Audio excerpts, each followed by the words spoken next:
sports fans, and welcome to this edition of Sports Desk with me, your host, RJ Nudds. As of today, free agency has begun in the NFL, so let's go down east and find out exactly what's going on with Super Bowl runners-up, the New England Patriots. Oh dear, it still hurts.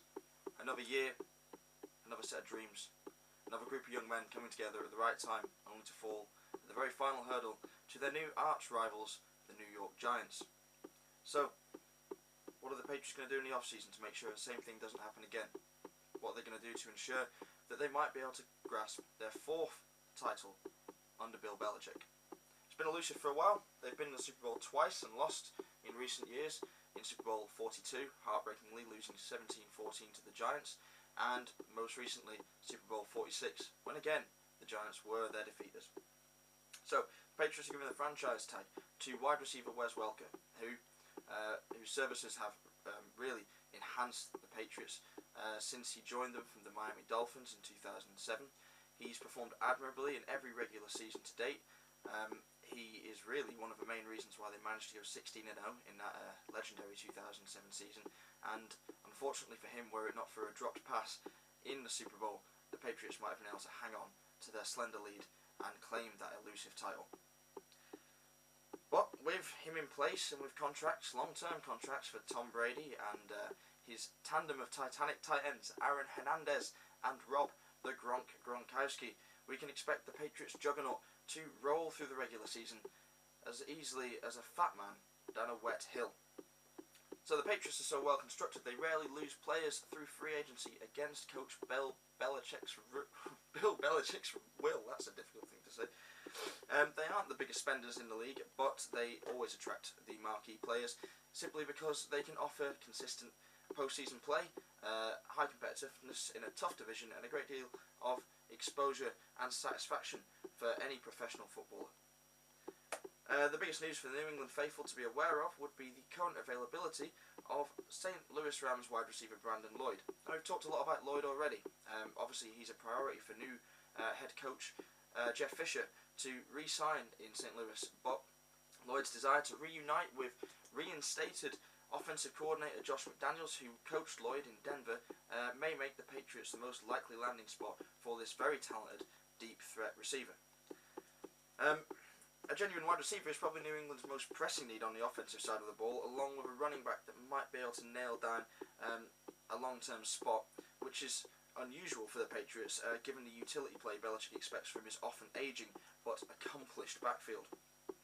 They play in a tough division, and the competitiveness of three other teams will make winning difficult as ever. But will they lose their crown to any of them?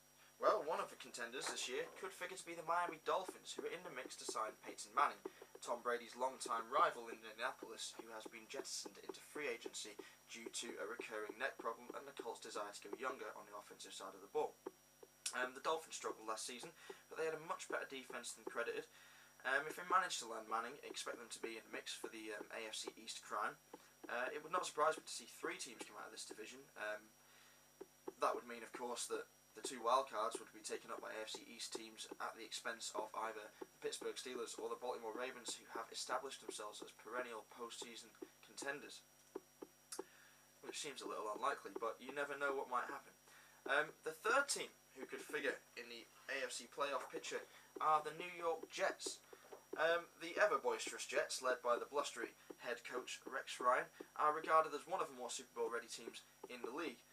Choosing to sign maligned quarterback Mark Sanchez to a long-term big money deal may have surprised a few people, but such a bold statement, no matter the way it went for Sanchez, was necessary to re-establish some kind of foundation in what was last year apparently a very fractious and uncomfortable locker room. Future Hall of Fame running back and former San Diego Chargers legend LaDainian Tomlinson, who is now playing for the Jets in the twilight of his career, has stated that he has never been in such an uncomfortable atmosphere as was the Jets locker room throughout last season. Such expectation placed on the shoulders of such young players by Coach Rex Ryan's bold and slightly, some would say, arrogant prediction that the Jets would win the Super Bowl obviously took its toll on those players. I think Ryan's going to take a little bit more of a backseat this season and maybe allow his players just to go out and do what it is they love to do. having so much put on you at such an early stage, so much history behind a guarantee for the New York Jets. Let's not forget Joe Namath guaranteeing victory in Super Bowl III, famously winning the first championship for what was the AFL. So with Sanchez as their guy, the Jets hope they can be winners. Is it possible? Of course it is. They have one of the best defences in the league, one of the most amazing cornerback tandems to play in recent memory. They have a couple of decent wide receivers, a solid run game, a pretty decent offensive line as well. And Sanchez need only look to NFC West quarterback Alex Smith for an example of how not to mess up your team's chances of winning. Fortunately for Ryan and the Jets, Sanchez can be a marquee player. He just needs a little more time for people to believe in him. Hopefully the contract that he's got will show the faith that the organisation have in him, and hopefully later rest some of those self-doubts that he clearly has. He is their guy now. All he has to do is learn how to be the man. Now, last team in the league, in the division to talk about, the Buffalo Bills. They have a pretty good defense. It fell to bits in the home stretch last year. They have great players, excellent defensive backs, decent linebacking core. It just so happens that the coaching on that team is perhaps a little uncultivated, a little bit immature. They couldn't hold the team together. As always, the Bills burst out of the gate to an astonishing record that looked like they might challenge for the division title for a while, but then regrettably forgot how to play football when it really mattered. They will win games. They could beat the Patriots as they did last year. They absolutely thrashed them in their first meeting, picking off Tom Brady a record 4 times. It's very rare for the future Hall of Fame quarterback to make so many errors, but the Bills are capable of forcing that when they play their aggressive up-front style of defence. But although they'll win some shockers, they'll probably lose some as well. They're the sort of team that will batter the Patriots one week and find themselves getting gashed for 50 points by Trent Dilfer-led Tampa Bay Buccaneers or something equally as embarrassing.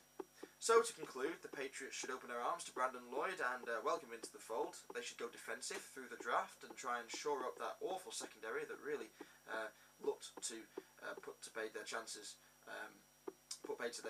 in the postseason. Fortunately, they hung on to the Super Bowl and didn't play too badly against the Giants. In fact, it was more of a stuttering offense and a front that couldn't stop New York from winning. The Jets should keep their mouths shut, which after last season's embarrassing playoff emission should be stuffed with humble pie by now, and they should focus on getting the job done. Mark Sanchez, I'm looking straight at you. Do not mess up your team's chances. Don't try and do something you're not comfortable with. Just play football. Give the ball to Sean Green if you can't handle the load. And let's see the Bills. They should pray something clicks and hope that it stays clicked until the end of the season. And the Dolphins should definitely go after Manning. If they can't get him, perhaps Joe Philbin, who's been signed as a head coach from Green Bay, should focus on attaining the services of Matt Flynn, the very impressive young backup to Aaron Rodgers, who is entering free agency and is expected to go for a high price. So predictions, well, the Patriots should win a tight scrap at the top of this division. The Jets should sneak a wild card spot this year, if not the division crown. They may come up a game short, as might the Dolphins, who look to struggle even if Manning does find his way to Miami. It's a tall order to take the AFC East away from Tom Brady, but it will be exciting to see if they can do it. Okay, that's all for the AFC East. Next up we'll be discussing the AFC North, and I'll be talking about my predictions for the upcoming season for the Steelers, the Ravens, the Browns, and those impressive Andy Dalton-led Cincinnati Bengals. Thank you very much.